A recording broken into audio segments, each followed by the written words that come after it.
네, 복음 성가 중에 이러한 찬양이 있습니다. 제가 좋아하는 찬양 중에 하나인데요.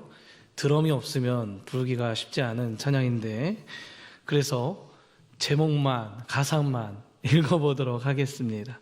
No Turning Back이라는 찬양인데요. 한글로는 돌아서지 않으리 라는 찬양입니다. 그리고 이 찬양의 가사는 이렇습니다. 주님 뜻대로 살기로 했네. 주님 뜻대로 살기로 했네. 주님 뜻대로 살기로 했네. 뒤돌아서지 않겠네.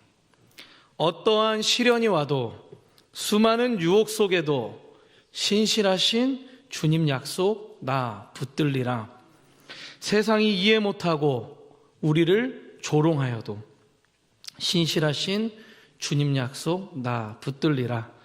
결코 돌아서지 않으리. 어떻습니까? 이 찬양 가사의 고백이 우리의 고백이 되어야 할 줄로 믿습니다. 그런데 여러분, 사실 이 고백은요, 지금도 우리가 고백할 수 있지만, 우리가 하나님께 대하여 뜨거웠을 때 흔히 신앙생활에 있어서 왕년에 더 많이 했던 고백일 것입니다. 여러분, 너무 오래된 기억인 분도 있으시겠지만 한번 기억하며 생각해 보겠습니다. 하나님에 대한 여러분의 열정과 열심이 청년의 때에 더 뜨거웠습니까? 아니면 지금이 더 뜨거우십니까? 지금이라고 대답할 수 있으시다면 참으로 존경합니다. 그러나 대부분의 우리들은 우리가 만약 젊었을 때부터 신앙생활을 해왔다면 지금보다는 그때가 더, 혹은 남들보다 늦게 신앙생활을 시작했다 하더라도 지금보다는 하나님을 처음 만났을 그때에 더 뜨거웠고, 조금 전 찬양 가사의 고백을 더욱 뜨겁게 마음 담아서 불렀을 것입니다. 어떤 청년도 그랬습니다. 하나님께 대해 누구보다 대단한 열심을 내었습니다. 그런데 열심을 내던 청년이었는데 10년이라는 시간이 지난 후에 봤더니 그는 취업도 하고 결혼도 하는 등 많은 것이 달라져 있었는데 하나님에 대한 열정도 달라져 있었습니다. 하나님에 대한 열정이 식어 있었습니다. 그리고 그는 이렇게 말합니다. 목사님은 사회를 잘 몰라서 그러실 것 같아서 말씀드리지만 현실의 장벽이 만만치 않습니다. 직장 생활을 해야 하고 가족들도 부양해야 하기 때문에 그때 그 열정으로 신앙생활을 한다는 것이 쉬운 일이 아닙니다. 취업을 해보니까 회사에서 만나는 사람들과 맞춰야 될 게 너무나 많습니다.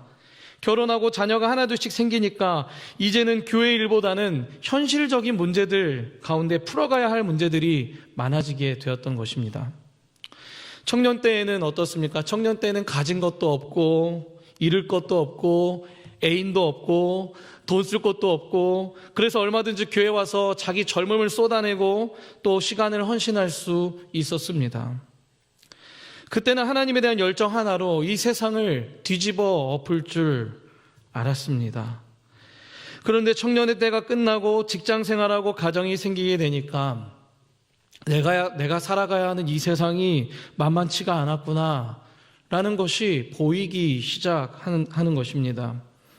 하나님에 대한 그 열심과 하나님에 대한 열정 그 하나만으로는 이 세상을 이기기에 해야 할 일도 많고 그 벽이 너무나도 높은 것입니다. 청년 때에는 하루 정도는 굶어도 괜찮았습니다. 그런데 결혼을 하니까 아내가 있고 또 토끼 같은 자식들이 있기 때문에 이게 굶을 수가 없습니다. 게다가 장모님이 눈을 시퍼렇게 뜨고 불꽃 같은 눈동자로 지켜보고 있는데 어떻게 아내와 내 자식들을 굶길 수 있겠습니까? 또 자녀들은 어떻습니까? 애들은 굶기면 어떻습니까? 시끄럽습니다. 애들은 굶기면 일단 시끄럽습니다. 혼자일 때는 상관없었지만 이제 나를 바라보는 식구들이 있는데 어떻게 내 열정을 하나님과 교회에만 쏟아부을 수 있겠습니까? 그런데 여러분, 이스라엘 백성들이 가나안 땅에 들어와서 살게 된 때까지, 그때까지의 시간들 중에 하나님에 대한 열정이 가장 뜨거웠던 때가 언제인지 아십니까? 하나님에 대한 그들의 열정이 가장 뜨거웠던 때는 그들이 길갈에서 할례를 받았을 때였습니다. 여호수아 5장을 보면 이스라엘 백성들은 믿음으로 요단강을 건너는 그 장면이 나옵니다. 그리고 나서 그들은 길갈에 기념비를 세우고 그리고 거기에서 할례를 행했습니다. 그들이 요단강을 건널 때에는 은혜가 충만했습니다. 그래서 강에 발을 딛는 그 순간 그들의 마음속에는 우리는 지금 죽어도 좋다, 강이 갈라지지 않아도 하나님 말씀에 순종하다 죽겠다라는 그러한 열정이 있었고, 그 열정으로 발을 디뎠는데 정말로 강이 갈라지기 시작하고, 과거에 자기 조상들이 홍해를 갈랐던 것처럼 자기들도 요단강이 그 갈라지는 그 강 속으로 지나갔던 것입니다. 그리고 그때 그 열정이 얼마나 뜨거웠던지 많은 적들이 지켜보고 호시탐탐 쳐들어오기를 지켜보고 있는 가운데서도 할례를 행했습니다. 여러분, 적들이 지켜보는 가운데 할례를 행한다는 것이 어떤 의미입니까? 지금 우리가 할례를 행함으로써 움직일 수 없을 때, 그때 적들이 노리고 쳐들어와서 우리를 다 죽인다 하더라도 우리는 이미 받은 은혜가 족하기 때문에 아무런 상관이 없다라는 그러한 의미입니다. 이미 우리는 강을 건널 때 이미 우리는 죽은 것이나 다름없었기 때문에 가나안 땅을 차지하면 좋겠지만 그렇지 못하더라도 그것이 하나님의 뜻이라면 괜찮다라는 그 믿음으로 그들은 할례를 받았던 것입니다. 그런데 그랬던 이스라엘 백성들이 가나안에 정착한 지 30년 정도가 되었을 때, 딱 한 세대 정도가 지났을 때에 변해버렸습니다. 길갈에서 그렇게나 뜨거웠던 열정이 다 식어버렸습니다. 가나안의 음란한 문화와 우상적인 요소들을 다 몰아내고 그곳에 거룩한 하나님 나라를 세우겠다라는 그 불타는 열정이 사라졌습니다. 이제는 자기 신앙을 지키지 못할 뿐만 아니라 이제는 자녀들에게 내 신앙을 물려주지도 못하는 아주 비참한 지경에 이르게 되었습니다. 그리고 오늘 본문은 바로 이러한 상태에 있는 이스라엘 백성들에게 여호와의 사자가 길갈에서부터 방문하면서 시작이 됩니다. 우리 1절 다시 한번 읽어보겠습니다. 시작. 여호와의 사자가 길갈에서부터 복임으로 올라와 말하되 내가 너희를 애굽에서 올라오게 하여 내가 너희의 조상들에게 맹세한 땅으로 들어가게 하였으며 또 내가 이르기를 내가 너희와 함께한 언약을 영원히 어기지 아니하리니. 아멘. 자, 우리가 이 구절에서 가장 먼저 생각해 볼 것은 지금 여호와의 사자가 이스라엘 백성들 앞에 나타났는데 이 여호와의 사자가 누구냐 하는 것입니다. 왜냐하면 선지서나 우리가 예언서들을 읽어보면요, 선지자들은 하나님의 말씀을 전하거나 또 예언을 할 때에 반드시 이러한 말과 함께 시작합니다. 여호와께서 말씀하시되, 그렇죠? 여호와께서 말씀하시되 라는 말을 붙이고 그 다음에 메시지를 전합니다. 구약의 선지자들은 항상 말씀을 전하기 전에 이것은 내 생각이나 또 내 희망사항을 말하는 게 아니라 하나님의 말씀이 나에게 임하였기 때문에 내가 전하는 것이라고 선포한 다음에 말을 이어갔습니다. 그런데 여러분, 오늘 본문에 나타난 여호와의 사자는 어떻습니까? 여호와께서 말씀하시되라고 시작하지 않습니다. 그 대신에 어떤 말로 시작합니까? 내가 라는 말로 말을 시작했습니다. 그러니까 지금 말하는 이 여호와의 사자는 여호와의 말을 전달하는 선지자가 아니라는 것입니다. 이 사자는 하나님의 말씀을 선포하면서 내가 라고 말할 수 있는 분이십니다. 그러면 이 사자는 누구일까요? 제가 한번 힌트를 드려보겠습니다. 이분은 이스라엘 백성들을 직접 애굽에서 인도하신 분이십니다. 직접 시내산에서 언약을 맺으신 분이십니다. 그런데 그러면서도 육체를 가진 분이십니다. 그리고 이분은 아브라함의 순종으로 인한 이삭의 죽음 앞에서 장차 메시아의 죽음이 어떻게 될 것인지 미리 보여주신 분이십니다. 이분은 누구이십니까? 지금 이스라엘 백성들 앞에 나타나신 이 사자는 삼위 하나님 가운데 제2위 성자 하나님이셨습니다. 이 세상에서 가장 존귀하신 분이 지금 침체와 낙심 가운데 빠져있는 하나님의 백성들 앞에 친히 나타나셔서 말씀으로 나타나셔서 말씀하고 계신 것입니다. 하나님의 백성들이 침체에 빠져있고 낙심하고 있을 때, 어쩔 줄 몰라서 방황하고 있을 때 성자 하나님께서는 은혜의 말씀을 가지고 그들의 마음이 회복될 수 있도록 그 자리에 친히 찾아오셨습니다. 그 사자가 올라온 곳 1절의 길갈은 어떤 곳이었습니까? 하나님께 대한 이스라엘의 열정이 가장 뜨거웠던 그런 장소였습니다. 열정으로 불이 타서 지금 죽어도 좋다라는 그러한 의지를 가지고 하나님 앞에 순종하고 할례를 행하고 하나님 앞에 헌신했던 곳이었습니다. 그런데 여호와의 사자, 즉 성자 하나님께서 그곳으로부터 올라오신 것입니다. 여기서 우리는 우리의 신앙생활에서 이 뜨거움이라는 것은 과연 무엇인가 생각해 보게 됩니다. 실은 참으로 저 스스로도 너무 부족하여서 말씀드리기 부끄럽기도 하고, 또 이렇게 말씀드리면 어떻게 생각하실지 모르겠지만 우리의 신앙에는 반드시 뜨거움이 있어야 합니다. 차가운 신앙, 식은 신앙, 저를 따라서 한번 말해보겠습니다. 식은 신앙. 발음이 힘들지 않습니까? 식은 신앙. 말할 때 어색하지 않습니까? 마치 뜨거운 냉면. 네, 말이 이상하지 않습니까? 식은 신앙. 어감부터 이상한 것입니다. 말이 안 되는 겁니다. 식은 신앙, 차가운 신앙이라는 말은 사실 없는 말입니다. 신앙이 식었다는 것은 이것은 벌써 다른 어떤 것과 내가 타협하고 있다는 것입니다. 무언가 문제가 있다는 것입니다. 신앙이라고 말할 수가 없는 것입니다. 나는 굉장히 이성적인 사람이기 때문에 T야. 그래서 나는 신앙도 아주 차가워. 이성적이야. 아주 생각하는 신앙이야. 그런 건 없다는 겁니다, 여러분. 우리의 신앙은 뜨거워야 합니다. 교회가 냉랭하면 굉장히 어려운 것이지 않습니까? 예배를 드렸는데 감격이 없고, 성도들을 만났는데 냉랭하고, 코로나 이전이나 이후나 똑같고, 설교 시간도 썰렁하고, 설교하는 사람은 교장 선생님 아침 조회 때 톤으로 설교하고, 듣는 사람들은 눈만 껌뻑껌뻑하고 있고, 열정이 빠져버린 신앙, 열정이 없는 교회라는 것은 무언가 잘못되었다는 것입니다.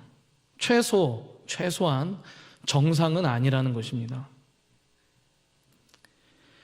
교회는 뭐를 하더라도 열심히 해야 합니다. 죄와 싸우는 열정이 있어야 하고, 하나님 앞에 하나님께 헌신된 열정이 있어야 하는 것입니다. 또 하나님께 드리는 예배는 뜨거워야 합니다. 감격이 있어야 합니다. 그래서 열정이 식어버렸다라는 것은 죄송한 말씀이지만 이미 타협을 하고 있다는 말밖에 안 되는 것입니다. 길갈은 하나님께 대한 이스라엘 백성들의 열정의 상징입니다. 그렇다면 길갈에서 온 여호와의 사자가 복임으로 가는데, 그렇다면 이 복임이라는 곳은 어디입니까? 사실 복임이라는 장소는 그 위치로 보자면 정확하지 않습니다. 왜냐하면 이 복임이라는 지역은 구약 성경에서 잠깐 일시적으로 등장했다가 그 뒤로는 나오지 않는 지명이기 때문입니다. 그런데 대부분의 학자들은 이 복임을 베델과 똑같은 지역이라고 주장하고, 저도 그 주장에 동의하고 있습니다. 그러면 이 복임이 베델이라고 했을 때에 이 베델이라는 장소는 어떤 장소였습니까?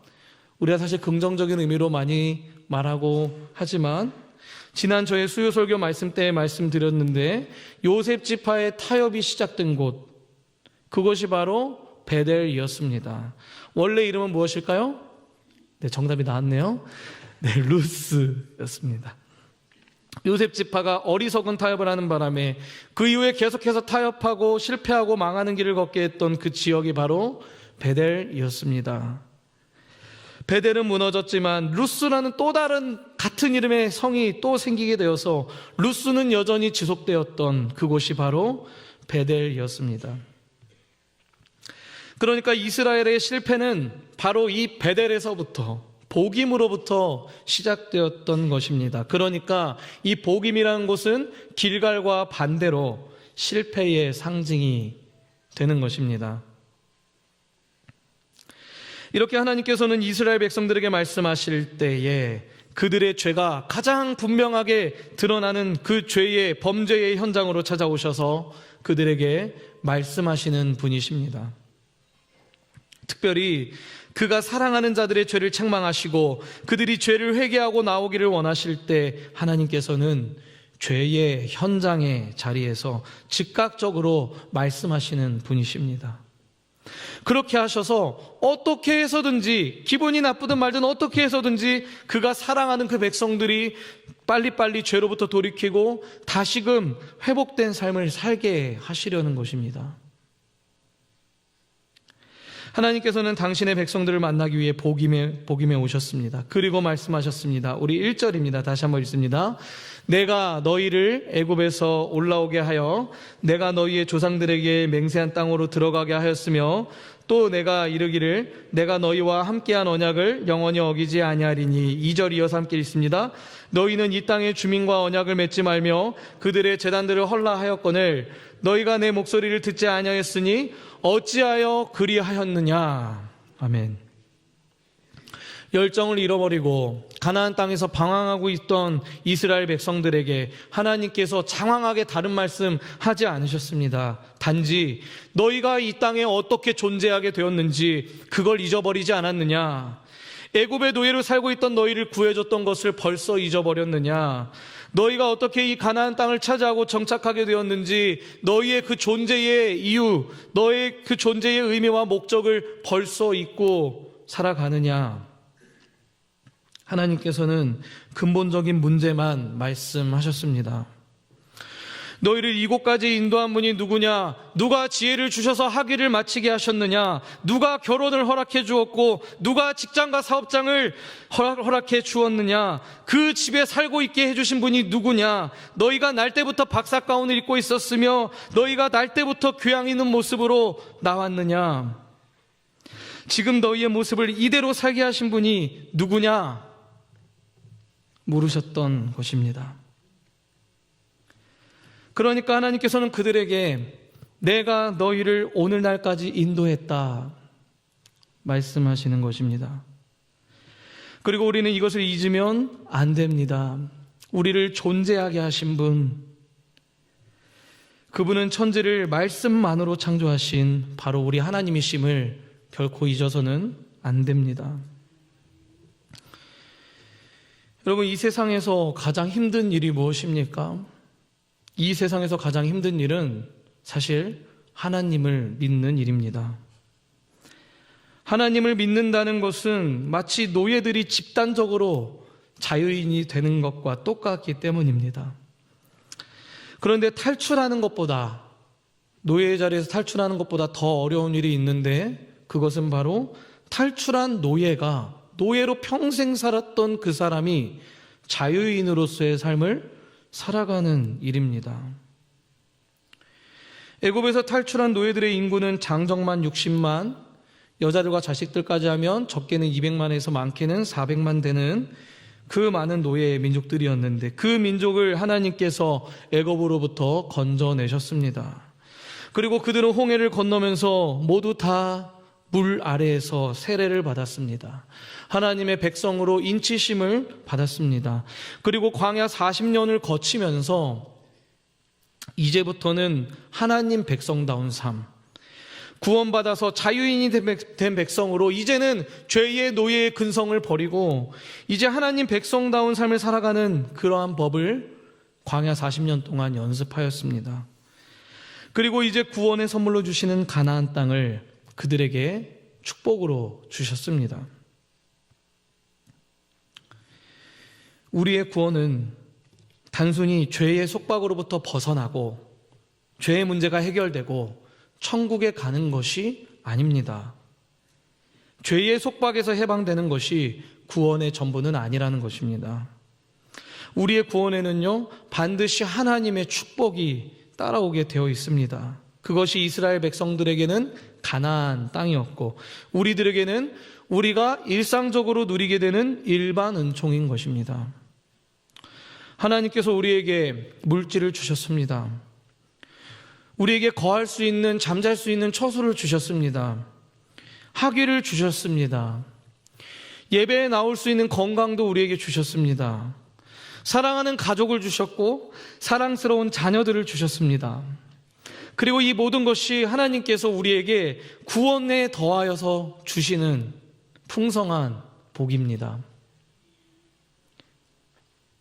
이스라엘 백성들이 하나님과 맺은 언약을 깨지 않고 잘 지켰다면 그들은 얼마든지 가나안 땅에서 이런 풍요로운 삶을 살 수 있었습니다. 그런데 높아 보이는 현실 장벽 때문에 그들은 가나안 사람들과 타협하고 하나님과 맺은 언약은 깨어지게 되었습니다. 하나님께서 약속해 주신 가나안, 그 땅에 있는 축복들을 이스라엘은 놓치게 되었습니다.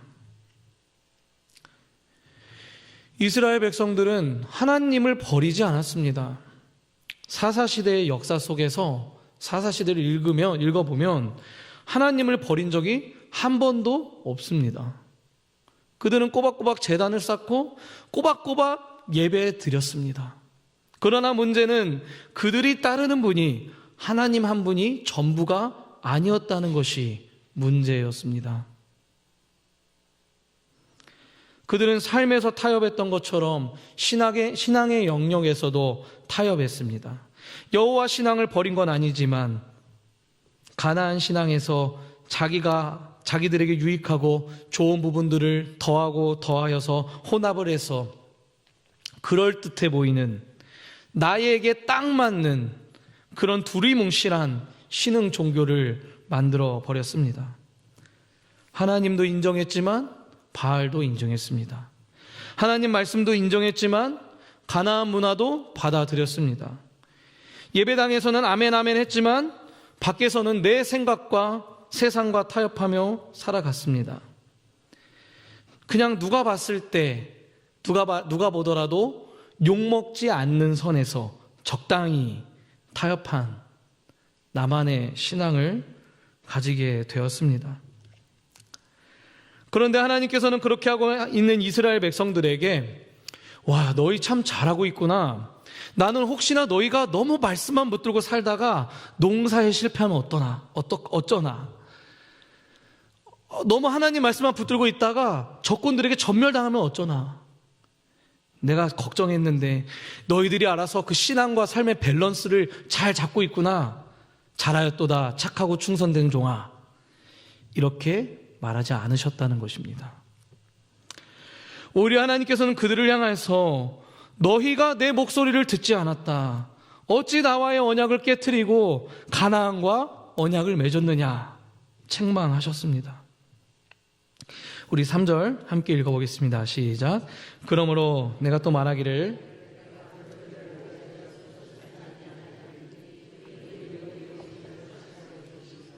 그들의 신들이 너에게 올무가 되리라 하였노라. 아멘. 타협한 그들의 결국은 무엇입니까? 가나안 사람들이 가시가 되는 것이었고 가나안의 신들이 올무가 되는 것이었습니다.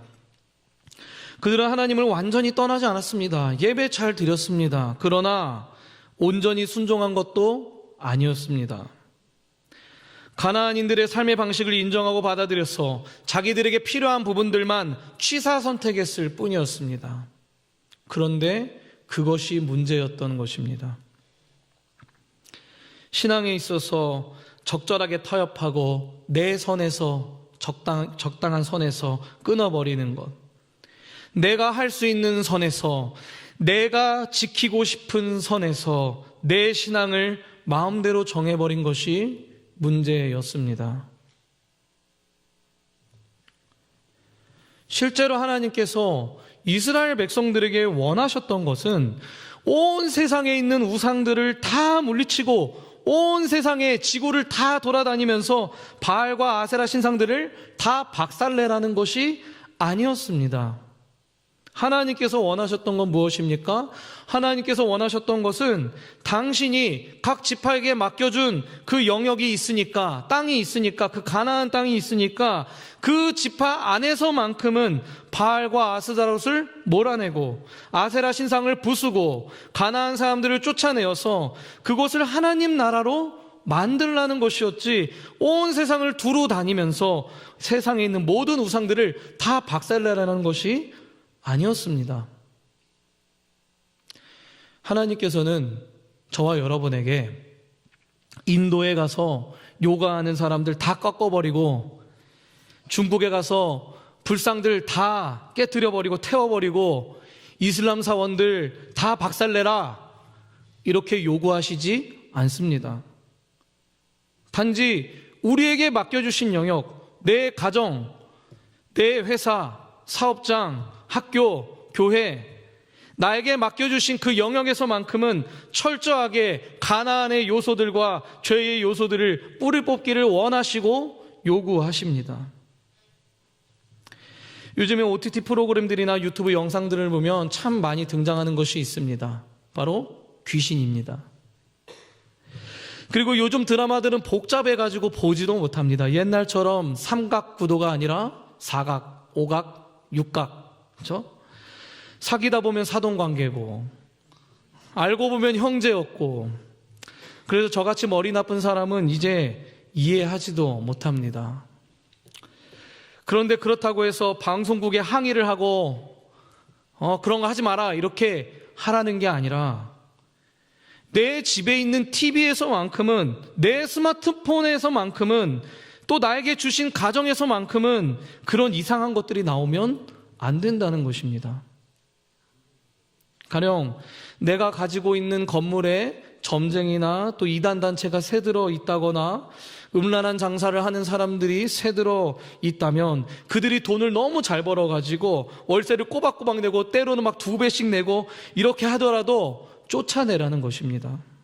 왜냐하면 그곳은 하나님이 나에게 주신 영역이기 때문에 그곳에서만큼은 죄의 세력이 틈타지 못하도록 허용하지 말라는 것입니다. 하나님께서 우리에게 주신, 나에게 주신 그 삶의 영역에서만큼은 자녀들이 우상을 섬기고 있고 자녀들이 하나님을 예배하는 일을 안 하고 있다면 그 또한 나에게 주신 영역이기 때문에 그 영역에서만큼은 하나님의 뜻을 온전히 선포하라는 것입니다. 그런데 이스라엘 백성들은 빨리 가나안에 정착하려고, 그래서 어떻게 해서든지 세상에서 인정받고 칭찬받으려고, 그러다가 결국 가나안 사람들과 처음부터 타협해 버렸습니다. 그런데 그게 나중에 그들의 올무가 되었고, 그 결과 이제는 아무리 애를 써도 하나님 말씀에 온전히 순종할 수가 없는 상태가 되어버렸습니다. 여러분, 작은 죄라도 한번 엮이게 되면, 그래서 그것이 올무가 되면 거기서 빠져나오는 것이 굉장히 어렵습니다. 그렇기 때문에 첫 시작을 어떻게 하느냐 하는 것이 굉장히 중요한 일입니다. 이스라엘 백성들이 만약에 처음부터 정말 하나님 말씀 하나만 붙잡고, 가나안 땅은 하나님께서 우리에게 주신 복이니까 이 영역은 어떻게 해서든지 하나님 말씀대로 해보겠습니다, 이러한 초지일관으로 치열하게 살아가는 삶을 살았더라면 그들은 과연 어떻게 되었겠습니까? 잘 되지는 않았을 겁니다.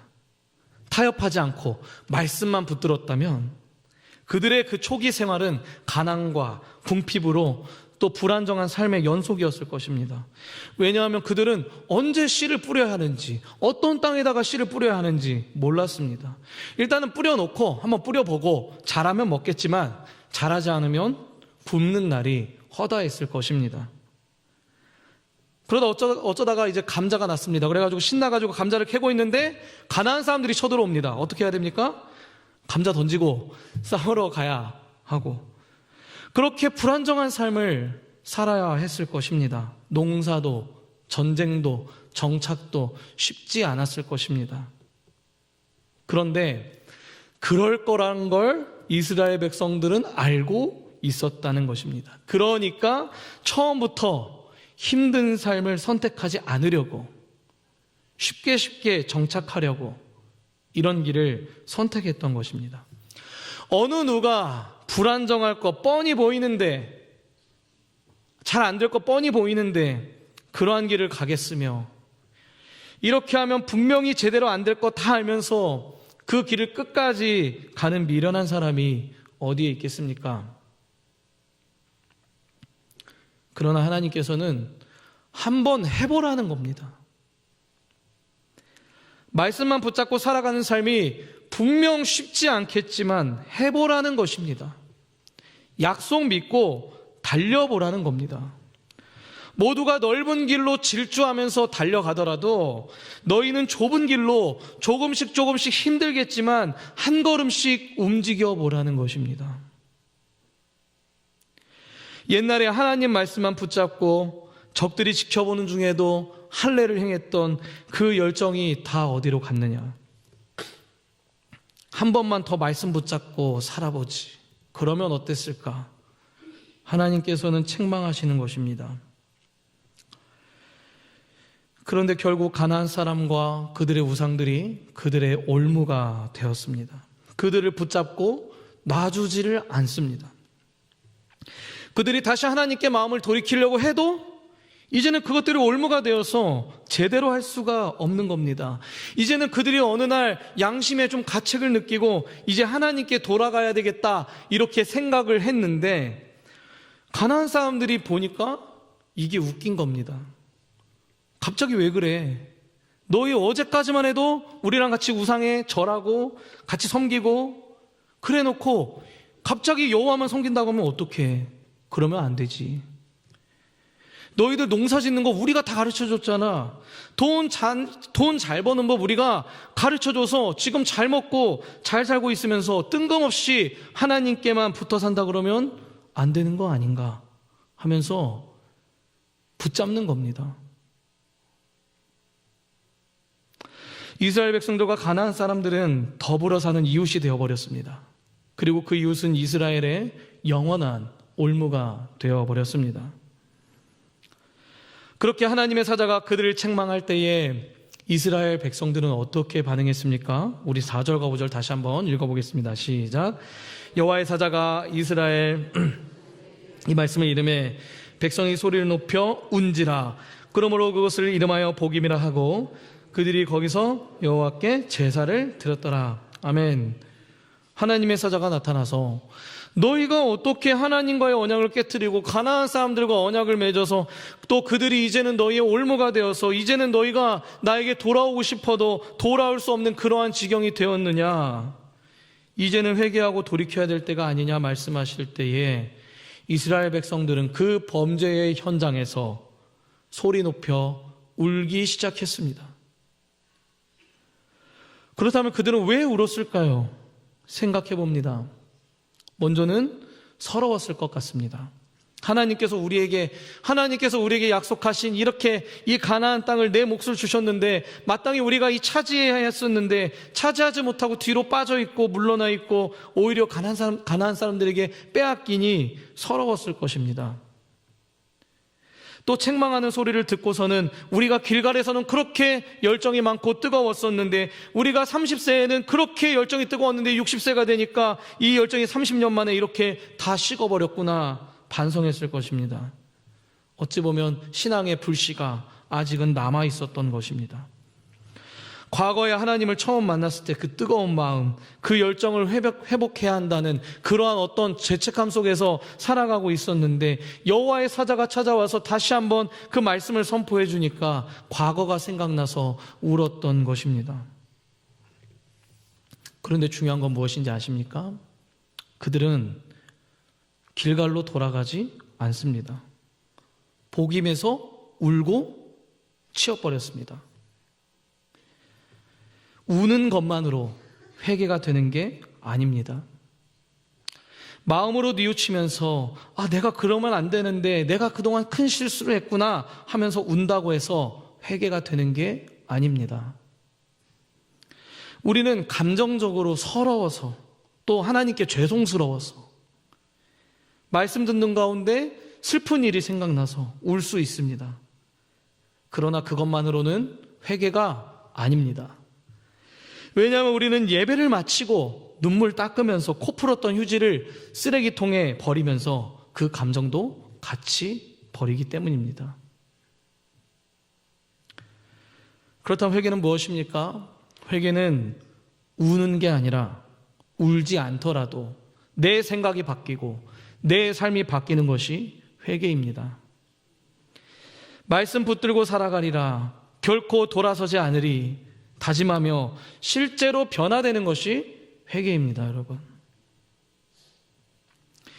그냥 단순히 과거의 나의 뜨거웠던 그 열정이 생각나는데 지금은 그렇게 못 살고 있으니 그게 서러워서 울고 하는 게 회개가 아니라, 그러면 다시 한번 내가 그 열정을 하나님의 말씀과 함께 태워보겠다.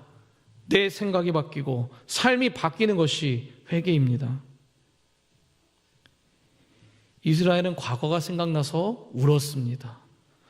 어느 정도로 울었습니까? 모든 사람들이, 모든 주변의 나라들이 다 들을 수 있도록 크게 잘 울었습니다. 그러나 거기서 멈추면 안 되는 것이었습니다. 다시 길갈로 돌아가서 우리가 너무 많이 타협하고 지금까지 너무 많이 타협하고 와버렸지만 처음 신앙을 가졌던 그 자리에서 다시 한번 시작해야 했습니다.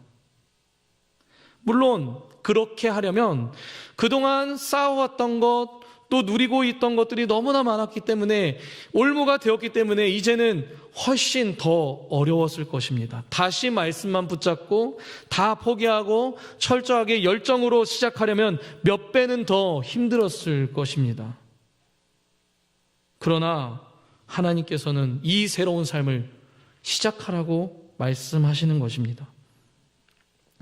그리고 그 새로운 삶에 합당한 부분들을 준비해 놓으셨다는 것입니다. 새로운 거래처를 준비해 놨고, 새로운 직장과 친구들을 준비해 놨고, 이미 하나님께서 내가 다 준비해 놨으니까 너는 그냥 한번 나를 믿고 내 말씀 믿고 말씀으로 한번 돌아와 보라는 것입니다. 우리 주님 안에 사랑하는 성도 여러분, 여러분의 마음은 뜨거우십니까? 사실은 저 스스로에게도 묻는 질문입니다. 이 뜨겁다는 것, 열정이 있다는 것은 이 시간에 예배당에 있는 모든 사람들에게 다 들리도록 크게 울고 큰 목소리로 울부짖으며 기도하는 것이 아닙니다.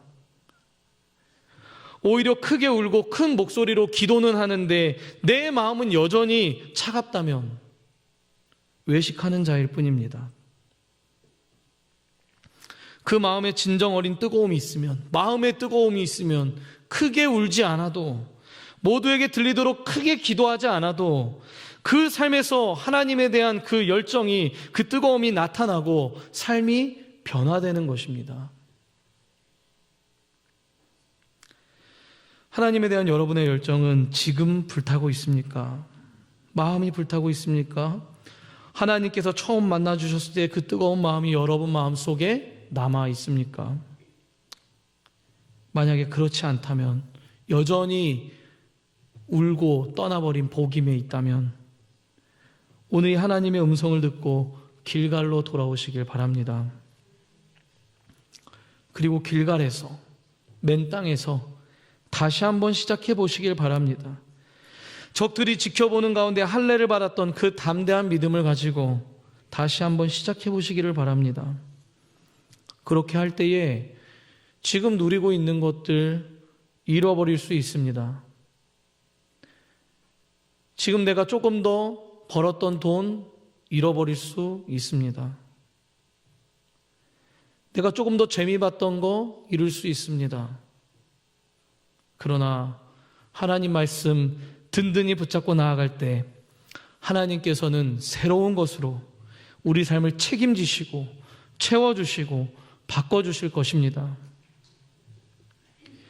이 놀라운 복을 누릴 수 있는 길갈로 돌아가시고 하나님께 뒤돌아서지 않는 저와 여러분의 복된 삶이 되기를 주님의 이름으로 축원드립니다. 우리 아까 처음에 말씀드린 이 복음성가 가사를 같이 읽고 기도할 텐데, 우리 읽으실 때에 내 진정 어린 마음을 담아서 하나님께 고백하고 다짐하는 마음으로 우리 함께 읽어보겠습니다. 시작. 주님 뜻대로 살기로 했네. 주님 뜻대로 살기로 했네. 주님 뜻대로 살기로 했네. 뒤돌아서지 않겠네. 어떠한 시련이 와도, 수많은 유혹 속에도 신실하신 주님 약속 나 붙들리라. 세상이 이해 못하고 우리를 조롱하여도 신실하신 주님 약속 나 붙들리라. 결코 돌아서지 않으리. 이 시간 잠시 말씀을 생각하면서 함께 기도하겠습니다. 기도하실 때에 길갈 세대의 한 세대가 끝이 나고 복임 시대에 오게 되었을 때에 이미 타협하고 먼 길을 돌아와서 가나안 사람들이, 이 세상의 것들이 그들의 올무가, 나의 올무가 된 것을 말씀을 통하여서 봅니다. 우리가 하나님을 믿는다고 하면서도 여러 가지 내 마음대로 타협하는 가운데 이미 너무나도 와버렸기 때문에 다시 돌이킨다는 것이 불가능한 것처럼 보이는 삶을 살고 있지는 않은지 돌아봅니다. 그러나 또 오늘 우리에게 주신 말씀을 통하여서 우리 안에 불타고 있는 그 불씨를 다시 한번 태워주시고, 그 가운데 잠시 돌이키고 뉘우치고 잠시 우는 것에 끝나는 것이 아니라 내 생각을 바꾸고 마음을 바꾸고 삶을 바꿀 수 있도록, 내가 움직일 수 있도록 힘과 능력과 의지를 허락하여 달라고. 그래서 하나님께서 기뻐하시는 삶, 하나님께서 책임지시는 삶, 하나님께서 허락해 주신 영역에 하나님 나라를 세워가는 복된 삶이 되게 해주시기를 함께 기도하겠습니다.